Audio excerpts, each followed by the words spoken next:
सो honestly जब Russo brothers ने बोला था कि एवेंजर्स डूम्सडे के ये टीजर सिर्फ टीजर्स नहीं है, ये क्लूज है, तो पहले सबको लगा कि ये एक नया मार्केटिंग स्टंट है। लेकिन बाद में जब लोगों ने इन टीजर्स को दोबारा ध्यान से देखा पॉज करके हाई क्वालिटी में, तो एक बात क्लियर हो गई कि ये रैंडम क्लिप्स नहीं थे, ये एक ही स्टोरी के डिफरेंट पार्ट्स थे। और सबसे क्रेजी बात, डॉक्टर डूम का हिंट हर एक टीजर में था, डायरेक्ट नहीं बट फील होता है। अगर आप लोग इन चारों टीजर्स को ऑर्डर बाय ऑर्डर देखो तो एक पैटर्न साफ समझ आता है कि हर टीजर का एंड नेक्स्ट टीजर के इमोशन को सेट करता है। तो सबसे पहले हम लोग बात करते हैं एक थ्योरी के बारे में जो कि मुझे इंटरनेट पर मिली थी। थ्योरी ये है कि ये चारों ट्रेलर रिप्रेजेंट करते हैं बर्थ, लाइफ, डेथ और आफ्टर लाइफ को, और ये इसलिए फिट बैठता है क्योंकि एमसीयू लिटरली अपने डूम्सडे की तरफ जा रहा है। सीक्रेट वार के बाद सब कुछ रीसेट होने वाला है, एक सॉफ्ट रिबूट। तो बात करते हैं सबसे पहले टीजर अपने स्टीव रोजर्स वाले की। ट्रेलर शुरू होता है एवेंजर्स थीम के एक सिंपल पियानो नोट से। वो म्यूजिक हीरोइक नहीं लगता, बहुत सॉफ्ट लगता है, जैसे कि बच्चों को सुलाने के लिए यूज किया हो। कैमरा ऊपर से स्टीव को देख रहा है जैसे कि उसे ऑब्जर्व कर रहा हो। इम्पोर्टेंट डिटेल ये है कि दो रास्ते और दो टाइमलाइन, एक मेन रोड और एक साइड रोड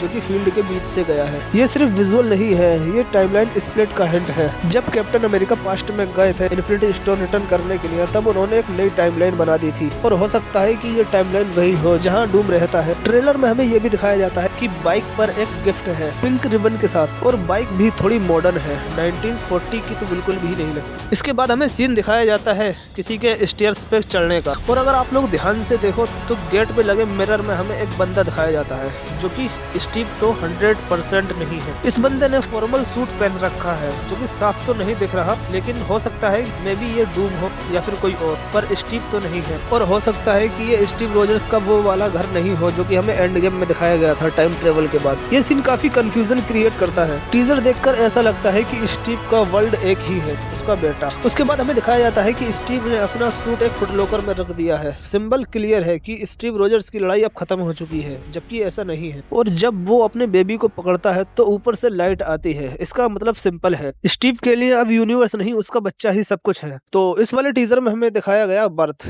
तो अब बात करते हैं नेक्स्ट टीजर की जो कि था थोर वाला। स्टीव के सीन के बाद हम थोर को देखते हैं, और इंटरेस्टिंग बात यह है कि स्टीव के सीन की लाइट और थोर के सीन में जो सन की लाइट है वो सेम पैलेस पे है, और यही कनेक्शन है। ट्रेलर में हम देखते हैं कि थोर प्रे कर रहा है, और पहली बार वो एक वॉरियर नहीं एक फादर लगता है। ये तो आपको भी पता होगा कि लव को इटर्निटी की पावर से जिंदा किया गया था, और इटर्निटी तो अपने आप में एक यूनिवर्स का एम्बॉडीमेंट है। अगर यूनिवर्स इनकर्जन की वजह से मर रहा है तो लव भी मारी जाएगी। इसीलिए थोर बोलता है रिटर्न होम। सेव करने की बात नहीं, बस इतना कि मुझे जिंदा रहने दो उसके लिए। थोर जो कभी अपनी लाइफ की परवाह नहीं करता लेकिन अब डर रहा है। थोर की प्रेयर के बाद हम बात करते हैं एक्समैन के टीजर की, जिसमें कि मैग्नेटो बोलता है death comes for us all. X mansion broken है और लाइट्स अनस्टेबल है, फायर्स जल रहे हैं, कैमरा स्लो है जैसे कि कोई देख रहा हो। इसके बाद हम देखते हैं चेस गेम। मैग्नेटो ने ब्लैक किंग उठा लिया है, मतलब गेम ओवर, उसने एक्सेप्ट कर लिया है कि एंड आ रहा है। इसके बाद लाइन आती है who will you be when you close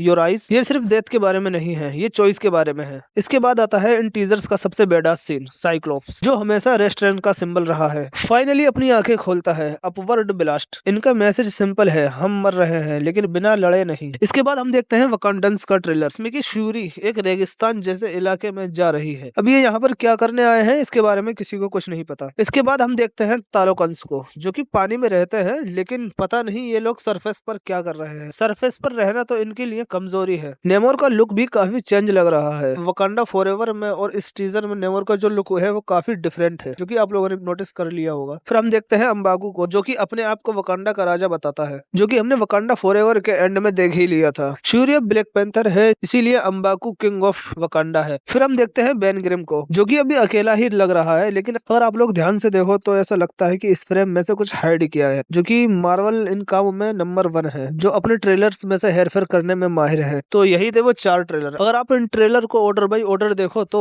वो 4 चीजें साफ दिखती हैं, जिसमें कि स्टीव रोजर्स वाला ट्रेलर बताता है बर्थ को, थोर का ट्रेलर बताता है लाइफ को, और एक्समैन का ट्रेलर बताता है मौत को यानी डेथ को, और वकांडन्स का ट्रेलर है वो बताता है आफ्टर लाइफ को। तो बस यही था आज की वीडियो के लिए। तुम्हें ये वीडियो कैसा लगा मुझे कमेंट में जरूर बताओ, और तुम मुझे बता सकते हो कमेंट में कि मैं नेक्स्ट वीडियो किस टॉपिक पर बनाऊं।